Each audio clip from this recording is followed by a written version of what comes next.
జిల్లా స్థాయి అధికారులకి మరియు వేదిక ముందున్న గ్రామ ప్రజలందరికీ కూడా మత్స్యశాఖ తరఫున ముందుగా శుభాభినందనలు తెలియజేస్తున్నానండి. ఇప్పుడు ఇక్కడ యాక్చువల్గా ఏంటంటే ఇప్పుడు మనకి డిఆర్డిఏ ఏపీఎం గారు ప్రధానమంత్రి అంటే సెంట్రల్ గవర్నమెంట్ ఎన్ని రకాల స్కీమ్స్ ఇంప్లిమెంట్ చేస్తున్నారు అనేది క్లియర్గా చెప్పారు. అదేవిధంగా అన్ని డిపార్ట్మెంట్స్ అగ్రికల్చరే కాకుండా మెడికల్ డిపార్ట్మెంట్, హెల్త్ డిపార్ట్మెంట్ వాళ్ళు కూడా ఏ రకాలైన స్కీమ్స్ ప్రజలకి ఉపయోగార్థము వాళ్ళ యొక్క అభివృద్ధి కోసం ఎన్ని స్కీమ్స్ ఇంప్లిమెంట్ చేస్తున్నారో చెప్తున్నారు. అయితే ఇక్కడ దీంట్లో మేము ఫిషరీస్ అంటే మత్స్యశాఖకు సంబంధించిన డిపార్ట్మెంట్ మాది.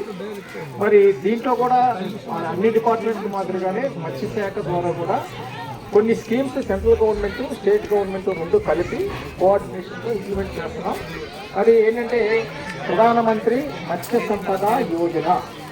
ప్రధానమంత్రి మత్స్య సంపద యోజన పథకములో ద్వారా దేశం మన రాష్ట్రమే కాకుండా దేశం మొత్తం మీద కూడా ఎన్నో రకాల స్కీమ్స్ ఇంప్లిమెంట్ చేస్తున్నాం. దాంట్లో ఏంటంటే మనకి ఇక్కడ సముద్రం లేదు, సముద్రంలో ఉండే మత్స్యకారులకి కావాల్సిన వాళ్ళ బోట్లు కానివ్వండి, వల్ల కానివ్వండి, ఏది కావాలనేది అది. తర్వాత సాగు రైతులకి అయితే ఎక్కువ సాగు మనం అయితే ఏ విధంగా అయితే ఇక్కడ వరి పంట పండిస్తున్నామో అదేవిధంగా కోస్తా ఏరియాలో మనకి ఏంటంటే తీర ప్రాంతం విశాఖపట్నం దగ్గర నుంచి మనకి నెల్లూరు, తిరుపతి ఉన్నంత వరకు జిల్లాల్లో అక్కడ రొయ్యల సాగు చేస్తారు, చేపల సాగు చేస్తారు. వాళ్ళ రైతులకి ఏ విధంగా యాక్టివిటీస్ ఉన్నాయి, దాంట్లో ఏ విధంగా తక్కువ నీటిలో ఎక్కువ ఉత్పత్తిని ఏం చేయాలి, ఎక్కువ చేపలను ఉత్పత్తి చేయడానికి కావాల్సిన స్కీమ్స్ కానివ్వండి, అన్ని రకాల స్కీమ్స్ ఇంప్లిమెంట్ చేస్తున్నారు. అదేవిధంగా మనకి ఇక్కడ చెరువులు ఉన్నాయి, దయచేసి కొద్ది సైలెంట్గా ఉండండి. ఇక్కడ అమ్మ నేను ఎప్పుడు 2 నిమిషాలు చెప్తున్నాను, దయచేసి సైలెంట్గా ఉండండి అందరూ.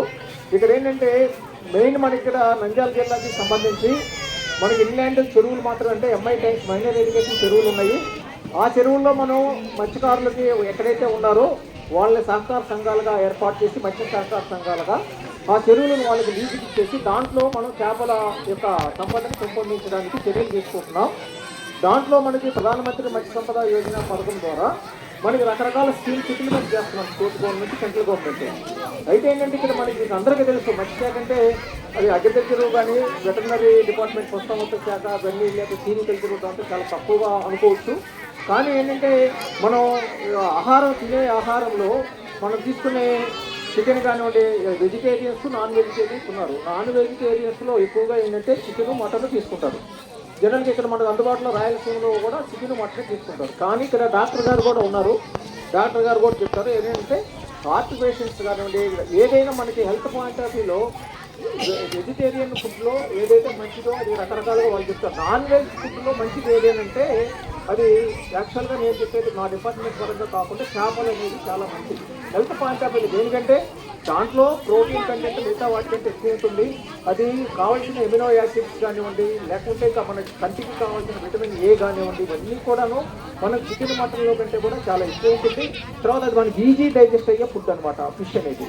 అందువల్ల ఏంటంటే మనకి యాక్చువల్గా మనకి అభివృద్ధి మన నాలెడ్జి కూడా బ్రెయిన్ కావాల్సిన ఎమినో యాసిడ్స్ కూడా మనకి చేపల్లోనే ఇష్టం ఉంటుంది. ఎందుకంటే కంపారిటివ్గా చూసుకుంటే మనకి బెంగాల్ కానివ్వండి, లేకపోతే కేరళ కానివ్వండి వాళ్ళు చాలా ఎక్కువగా తీసుకుంటారు. ఎందుకంటే వాళ్ళ ఎడ్యుకేషన్ కూడా, వాళ్ళ స్టాండర్డ్స్ కూడా కంపారిటివ్ ఇది కూడా ఒక ఎనాలిసిస్ జరుగుతుంది, రీసెర్చ్ జరుగుతుంది. ఎందుకంటే చేప తింటే నాలెడ్జి కూడా పెరుగుతుంది అనేది ఉంది. సో ఇప్పుడు ఏంటంటే స్టేట్ గవర్నమెంట్, సెంట్రల్ గవర్నమెంట్ కలిపి నేను ఎందుకు చెప్తున్నాను, ఈ మత్స్య సంపద చేపల వినియోగాన్ని పెంపొందించడానికి మనం ఏం చేయాలి అంటే ఏంటంటే తలసరి వినియోగం వేరే రాష్ట్రాల్లో కానీ వేరే దేశాల్లో కానీ తీసుకుంటే ఒక సంవత్సరం ఒక మనిషి దాదాపు 20 కేజీలు 25 కేజీలు విదేశాల్లో తీసుకుంటున్నారు. అదేవిధంగా మన దేశంలో కేరళ కానీ ఇక్కడ తీసుకుంటే ఒక సంవత్సరం ఒక మనిషి 14 కేజీలు కూడా తీసుకుంటున్నాడు చేప వినియోగం. కానీ మన ఆంధ్రప్రదేశ్ అనేది వినియోగం తీసుకుంటే 7 కేజీలు 8 కేజీలు మాత్రమే సంవత్సరం తలసరి వినియోగం ఉంది. అయితే ఏంటంటే ఉత్పత్తిలో మనం చేపలు కానీ రొయ్యలు కానీ ఉత్పత్తిలో మనం ఆంధ్రప్రదేశ్ భారతదేశం మొత్తం మీద కూడా నెంబర్ 1 పొజిషన్లో ఉంది ఆంధ్రప్రదేశ్ రాష్ట్రం చేపలు కానీ రొయ్యల ఉత్పత్తిలో కానీ. అదేవిధంగా మనకి అగ్రికల్చర్, వెటర్నరీ డిపార్ట్మెంట్లో వచ్చిన ప్రొడక్షన్ అనేది మన కన్జంప్షన్ మనం తినడానికి ఉపయోగపడుతుంది. ఎక్స్పోర్ట్ తక్కువ, కానీ ఫిషరీస్లో మనం పండించిన చేపల రొయ్యల్లో ఎక్కువ 90% మనం విదేశాలకు ఎక్స్పోర్ట్ చేస్తున్నాం. దానివల్ల మనకి దాదాపు 30,000 crores ఆఫ్ రూపీస్ మన ఆంధ్రప్రదేశ్కి ఇన్కమ్ జనరేట్ అవుతుంది ఫిషరీస్ సెక్టర్ వల్ల. సో అందువల్ల ఏంటంటే మనం ఏదైనా సైక్లోన్స్ కానివ్వండి, లేకుంటే ఏదైనా అన్ఫోర్స్డ్ మనకి కోవిడ్ లాంటివి వచ్చినప్పుడు ఈ వ్యవసాయానికి సంబంధించిన పంట అయితే మనం నూర్పిడి చేసుకొని మనం గోతాల్లో పెట్టుకొని స్టోర్ చేసుకుంటాం. కానీ చేప అనేది కానీ రొయ్య కానీ మనం నిల్వ చేసుకోవడానికి ఏంటంటే అది చాలా హైలీ, అంటే మనకి కోల్డ్ స్టోరేజ్ లాంటి ఫెసిలిటీస్ ఖర్చుతో కూడుకుని రావాలి.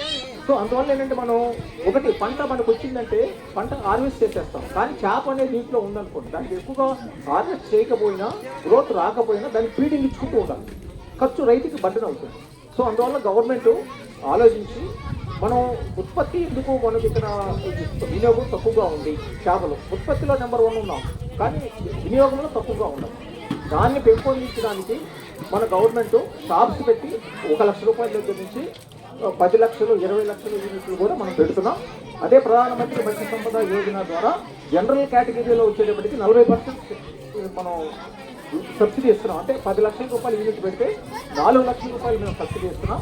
అదే ఎస్సీ కానీ ఎస్టీ కానీ ఇలాంటి ఉమెన్ మహిళలు కానీ అయితే వాళ్ళకి 60% సబ్సిడీ ఇస్తున్నాం. అంటే 10 లక్షలు కానీ యూనిట్ పెడితే అంటే ఏంటంటే యూనిట్ అంటే చేపలు పెట్టి కట్ చేసి అమ్మేది కాదు, రెస్టారెంట్ ఫుడ్ రెస్టారెంట్. ఇప్పుడు ఇక్కడ వెలుగూరులో కానివ్వండి లేదా బంజారాలో కావచ్చు, మండల హెడ్ క్వార్టర్లో ఎక్కడైనా మనకు కొంచెం ఫ్లోటింగ్ ఉన్న దగ్గర షాపు మనకి ఏంటంటే రెడీ టు ఈట్ అనమాట. అది ఏంటంటే అక్కడ fish prawn fry items, fish అదైతే మనం చికెన్ మటన్ ఏ విధంగా అయితే తందూరి చికెన్ అని ఆర్డర్ ఇస్తామో అదేవిధంగా మనం వీళ్ళు తినడానికి వీలుగా ఉండే రెస్టారెంట్ టైప్ మనం ఫుడ్ కోర్ట్స్ పెడుతున్నాం. సో అందువల్ల ఆ సబ్సిడీ, ఈ సబ్సిడీలో కూడా సెంట్రల్ గవర్నమెంట్ 40%, 24% సెంట్రల్ గవర్నమెంట్ ఇస్తుంది, 16% స్టేట్ గవర్నమెంట్ ఇస్తుంది. 60%లో 36% సెంట్రల్ గవర్నమెంట్ ఇస్తుంది, 24% స్టేట్ గవర్నమెంట్ ఇస్తుంది. సో అందువల్ల ఏంటంటే ఏ పథకమైనా సరే